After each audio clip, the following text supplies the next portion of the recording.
Hello and welcome to Winter Disco Tabletop Gaming, where we check out a whole bunch of stuff. In this video, we are looking at the new Crusade book from Games Workshop for Warhammer 40k. This is diving deep into the Pariah Nexus with Beyond the Veil. So, to start with, this is a series that I'm assuming they're doing called Crusade. I mean, because it's using the Crusade rules, but it's mission packs with a lot of Crusade rules, specifically around like a certain area of space or a certain campaign battle or ongoing battle, which sounds like it should have a lot of content in there. Like a quick review is, I think it's lacking some content. I think there could be a lot more in there, but I'll explain that after we've had a bit of a look through. So let's get cracking into it straight away. First up, it is the small size that ring binder versions, but they've got, I'm like, in the middle, it feels like it's difficult to hold. It doesn't, from an aesthetic perspective, it's really difficult to rationalize. I don't like it when you have things like an upcoming review of the Necron Codex, which is a book. And I know that playing these things is better. You can unfold it completely and do all that, which is great. It's a great idea. I don't like how the cover sits. It's not flat. See that? Like, it sometimes really moves around a lot, but that's just, it doesn't detract from the content. But it's just a thing that I found very strange and slightly off-putting. But you know, that's fine. Let's get into the book itself. So it's full of like really cool bits of art, lots of new art. Particularly this one here is like very, oh my god, the Necrons are coming. Look at that, just that green wave of death and destruction. It's really cool. I love just that sense of scale of these things. I don't know what we're going to call them. Some Necron-y things. That's really cool. Okay, so the general format of this book is a little bit of background into the Pariah Nexus, how to play games in Beyond the Veil, so you can set up like a narrative campaign. Then you go into agendas, battle traits, relics, specifically things that are good for the Crusade campaign, for your Crusade army. And then it goes into just the different, like the Theatre of War Pariah Nexus, so there's lots of things about. It's a bit more difficult for, what are they called, psychers to do certain things, and things like that. And then it goes into the different missions. And that's basically 72 pages. And then the rest are just the standard rules that you get pretty much in every book now. So when you think about it, when you look at it, just under half, or about just over half of that is Beyond the Veil. The rest are the core rules. It's good that the core rules are in here, but that's extra content that you can get anywhere else. So automatically like, oh, there's not actually that much content in here. And this is one of the problems that I have with the book, but I will talk about that later. So simple introduction, going into what you're going to find in here. Nothing too much. 2 pages, or basically 2.5 pages of background on the Pariah Nexus. 3 pages, 3.5 pages. Sorry, 2.5 pages and a map. And that's it for background material. And I gotta say, that's somewhat disappointing, actually very disappointing. I was surprised at the lack of context for this book. And I've noticed that a lot with a lot of these new releases. There's a lack of context about, well, what is the Pariah Nexus? Why are we fighting in there? What's some cool things that are going on? Give me some context so I can actually do a narrative campaign or a series of narrative games in here. But that's it. Really. And then we go into the rules. So I'm confused by that, to be honest. And I find it actually really disappointing. And maybe by the end of this video I'll be able to articulate those thoughts a little bit better, but I just feel there is a lot that they could have gone into. Like, Games Workshop have a lot of writers working on Black Library. They could have brought some in to do some really cool stuff. Just a couple of paragraphs here and there about different locations or different things that have happened to be like, oh, that would be really cool. That's a really cool battle idea. Maybe we should do that. And I think it's missing that. And when I go into the missions, I'll go into a little bit more detail. So this is just generally a sequence of how to play. It's not anything new. I'm pretty sure this is just basically taken from the rulebook about how to set up how to set up a game. So you select the battle size, the mission. That's the 24 missions here are the ones in the book, and then everything else is fine. It's the same kind of rules. So you're really not getting that much stuff in here, to be honest. And then it goes into Crusade Rules, which are, you find in the rulebook. You have specific agendas. I think that's really cool. But again, it doesn't really give you that much context. It is sort of like this stepping off point, and you have to start to put things together and piece some kind of narrative through it. And I think they could have done like an extra chapter of just like, hey, this is a series of events that occur. Here is a series of battles that you can do and replicate. I think that would be super interesting, but it's not in here. So one of the cool things in here, there's a few cool things, so let's call those out instead of just being completely negative and slamming on this book. We have, in these agendas, you have something called investigation points. So during a battle, you can pick an agenda. Let's just say, let's pick a quick one. Let's just go uncover the answers. So the rule is, one or more infantry units from your army can start to perform this action at the end of your movement phase. Cool. Each unit from your army that starts to perform this action must be in range of blah, blah, blah. Let's just, whatever. It doesn't really matter. I'm not really concerned about the rules. I'm concerned about the investigation point. So if you successfully do that, they get an experience, and you mark and uncover the answers tally. So you start tallying up. At the end of the battle, if the total marks of uncover the answers tallies of your units equal to at least half the number of the objective markers that were on the battlefield at the start of the battle, a bit of a mouthful, you get an investigation point. Keep that in mind.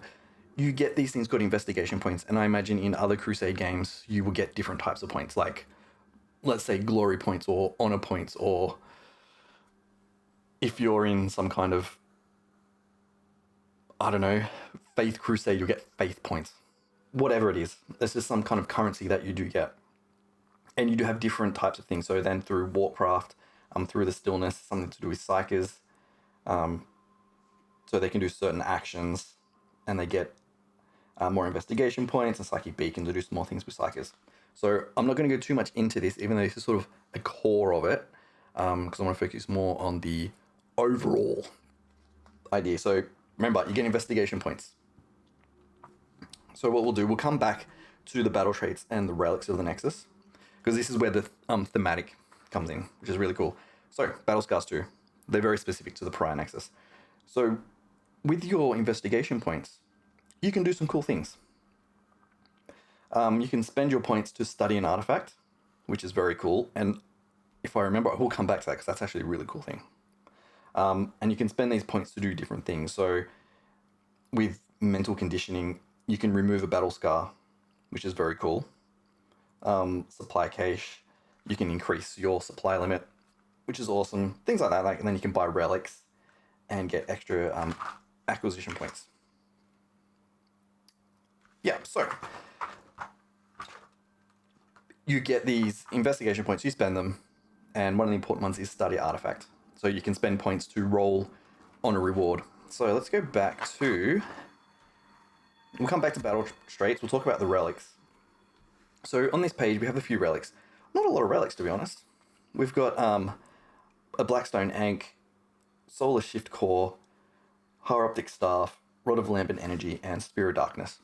Again, very thematic for this area. And this is where it gets kind of cool, because you can get relics that are very specific to this. You could, for example, and this isn't in the book, which is really disappointing, specific missions about finding these different things. You might have done some investigation and realize, oh, there's a very important relic that an army is protecting or found.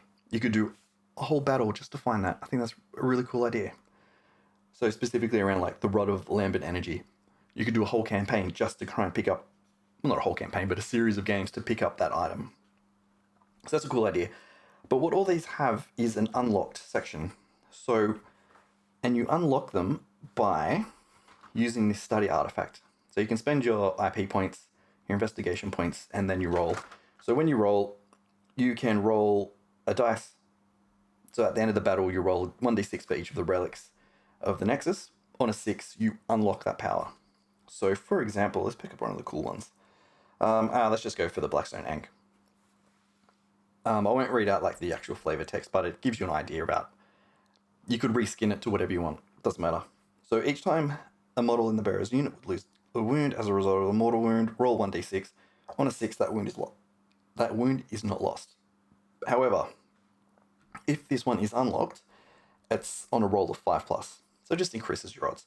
So as you spend investigation points, you can make these artifacts and relics more powerful. Very cool. Again, it's only, 6, 5, 1, 2, 3, 4, 5. Yeah, 5 for this specific area, which is kind of disappointing. I want more. I want more meat.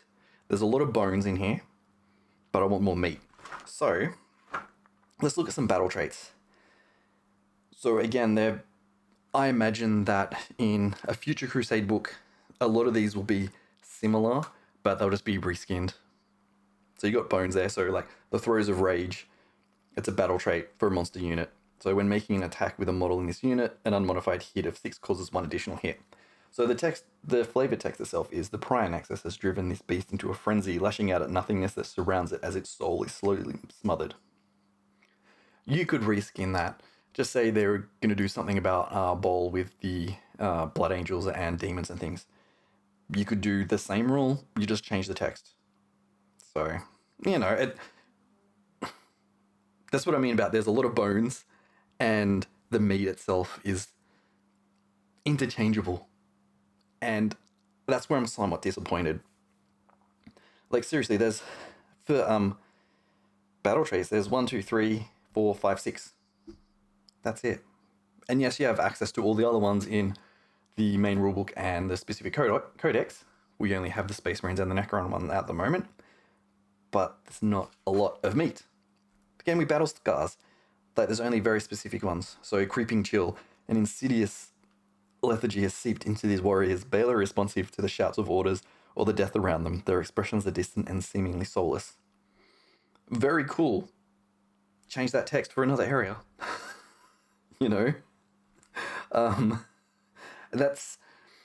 I'm trying not to be so negative about this because I love the concept. I think the concept is awesome. It's just lacking a lot of detail. So let's move on from that. We'll talk about the Theatre of War. So in every Crusade book, I imagine there's going to be 2 pages about Theatres of War. So on this one, you generally roll, the rules sort of set out how to roll, like the strategic setbacks and the afflictions. So you will roll for different things. So in a battle, these are things that affect the rules. For example, let's go deferred reinforcements. If you roll this one up, or the mission specifically says this, reinforcement units cannot be set up on the battlefield until the 3rd or subsequent battle round and cannot be set up within 12 inches of the enemy model. Kind of cool. Then we get into afflictions. Again, the stealing, a bit of creepy text there. It's essentially the same as the one I just read out before, but you subtract 1 from advance and child rolls, subtract 1 from the strength characteristics of all models. So it's a general overall affliction affecting everyone in the battle. So, it just adds a little bit of flavor and a little bit of difference to the games. Not too bad. And then we get into the missions. And then you're like thinking, oh, now we're in missions. That's it? And this is what I thought. I got here, I'm like, oh, this is it. So really, we've got 3 pages of background, a map, how to play a game, and even then, that's like 4 pages. Agendas, that's cool. Battle traits, relics, battle scars, investigation, and then about the battles itself. But that's it, we get into missions. And for me, that is really, really lacking. I just feel there's so much more opportunity they could have done. Just throw in, here's some things that have occurred, here's some extra ideas. But it's throwing this very slim idea of things at the player, and then the player has to decide. And I want a little bit more. Just be like, hey, that's kind of cool, but here's a bit more. Like, why? Why survey and secure? It doesn't really tell us. It just says like a quick mission briefing, and that's it. But what are we surveying and securing? Why are we doing this? I want more context. And this goes for all the missions. So, as we saw from the beginning here, go back to the rules. You get 6 missions for each different game size. So, Combat Patrol, Incursion, Strike Force, and Onslaught. So, they are pushing that 4 different sizes, which makes sense. I think the way that they do that is really well. That's really good. I like it. So, I'm not really going to go through a lot of these missions. I think it makes, from a narrative campaign perspective, with a group of players, once you have played a couple of games against each other, particularly in Crusade, it would make sense. So, for example, let's pull out, I don't know, regroup, probably a good one. So the idea is that your army has been split up, and you got to try and get all back together. But I want context around that, and you won't get that context until you've played a game or two where you've had an army and they've been routed, and it may be that they've had to retreat from various points of the map or something like that. You can be like, oh, let's play a regroup mission because I need to get all my army back together. But I want more context for that in the book itself. I know it sounds really strange. I'm struggling to articulate this point a little bit. But I think, again, it's go back to the bones. There's lots of bones, but there's not much meat on it, if that makes sense. But again, let's just stop being negative. Let's talk about the art. Oh, this is one of my favorite new pieces of art. It's a little bit shiny on the page because of how the pages are. The pages are very shiny. So I wish they were a little bit matte. So if I can get that. Let's actually move it around so you can actually see it. There we go. That's a bit better. Very cool. You might have seen one of my early videos about banners and things like that. Very, very nice. I love it. And then we get into more missions for the different sizes. So let's just skip through all the missions. And there are some cool missions like the Abandoned District, how you set up all the different terrain and the things that you got to do. So you get a whole bunch of different missions for different things, but you need context for it. And I think that's where it's lacking. I think it would be really cool if you had a simple one page, just has to be one page, about, hey, there's a 2-player campaign. Let's do, the first off, we're going to play the Wanderers, because the attacking force has landed here, and they're trying to figure out what's going on. And then let's move into the Valley of the Dread. So they're trying to travel through to meet up with their main force, and they've got to go through this valley. And then they realize, okay, there is something else on the side. We have to assault the complex. So I want a bit more context. So just a page of like, here's some missions you can run through, and here's the context of it. And it only has to be one page, and you can do it for different armies. Like, it just has to be half a page, a column. Be like, hey, here's one kind of storyline that you can do. Here's another storyline that you can do. I think it's missing. I'm missing that narrative part of it. And we have cool art. I really do like the much more darker art that's coming out for this edition. I really do like it. And then back into the basic rules, which is that much of the book. So it's almost like, you can see how many pages it is. That's, not quite half, but it's definitely over a third of the book. So this is, for me, it's like a jumping off point. But I don't really know where I'm landing once I've jumped off. It's like you're jumping off into some fog, but you're not really sure what is actually down there. Simply because yes, there's a little bit on the prior Nexus and a little bit of context, but I've got no idea what all these planets are for. Like, yeah, sure, some are nodal systems, some have been plundered or stilled, others have been redacted, and we know that there's like a border for the Nexus and stuff, but I want a little bit more context on the different planets and things like that. And then it just goes straight into the rules. So that's definitely a downside for me. But on the other hand, that is also a bit of a positive, because it's not throwing so much stuff at you. So, for example, when you look at the Vigilus campaign books, I love those campaign books because they provided so much context and so much narrative and so much lore and so much cool things like the battles and who was involved in the different battles and the maps and all of that. That was taking it really far, and it gave you an idea that okay, we can have a campaign specifically around this particular battle or this particular campaign in this one city between these different armies because you have that context. So I'm trying to think of something. Actually, what I'll do, I will bring out the Space Marine Codex and I'll show you what I mean.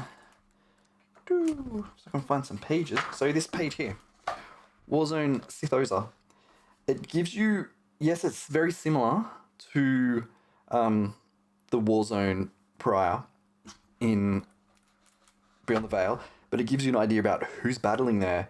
A little bit of information like that little text here is very cool.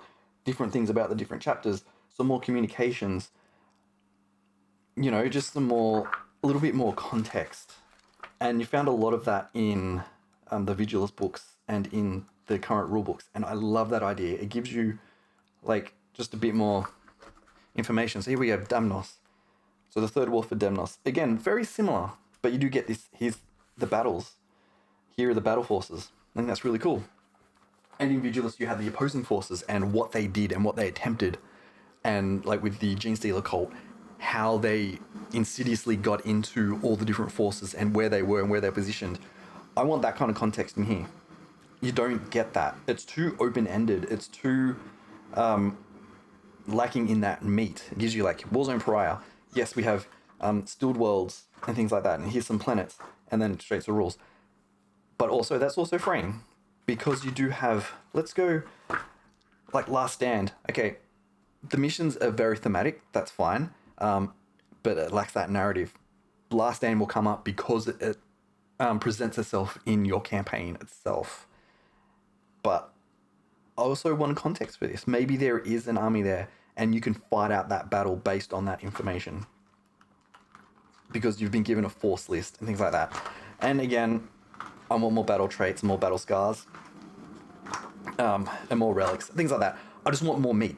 I want more stuff that I can be okay, like I said, we can have a whole campaign series or series of matches or games around finding the Rod of Lambent energy. That's what I want. So, it's a cool book. It's a cool series. I'm very excited for where they go, and I hope that they start to add more stuff to it. It only needs, a couple more pages.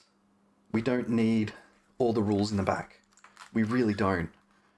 I mean, all of the books of these sizes have those rules. You just don't need it. Add some more content. Get the writers from Black Library just to write something. It doesn't have to be a short story. It can just be some bits of ephemera, some intercepted transmissions from different types of armies, that kind of thing. And it gives you some context and some ideas to sort of jump off from into that fog. So, overall, it is disappointing. I did have high hopes for this, and probably my expectations were set a bit too high. So, yeah, I mean, we have all these names around here, but there's no context for it. We know Ramassus is an outlier system, but what does that mean? Give us some information. Yes, they're redacted, but, have a little thing that goes off here and it sort of explains why it's redacted. What happened? Maybe there was some event that they can't talk about and they lost an entire chapter, or a company of a chapter of some random Space Marine chapter got lost. Let's do little tiny things like that. And it just adds so much more extra meat to those bones. So, and I've repeated this enough now.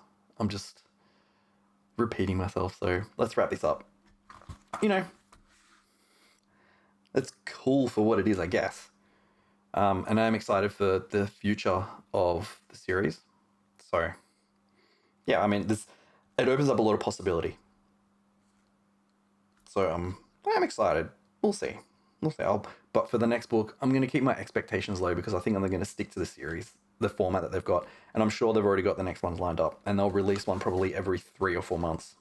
So, you know, it is what it is. So there we go. Let me know what you think. Am I completely wrong? Am I too caught up in what my expectations were? Don't know. I don't know. But let me know. But the art. Let's just go back to the best art. Best art in the book. And the best new art completely. And I can't even find it. It's in here somewhere. But yeah, let me know what you think. Definitely subscribe to the channel if you want these kind of hard-hitting, awkward, rambling, windy arguments. Now I'm rambling, got no idea what I'm talking about. Yeah, that's it. So, I'm out of here. I'm going to go record some more videos. But I will see you next time. Thank you for watching.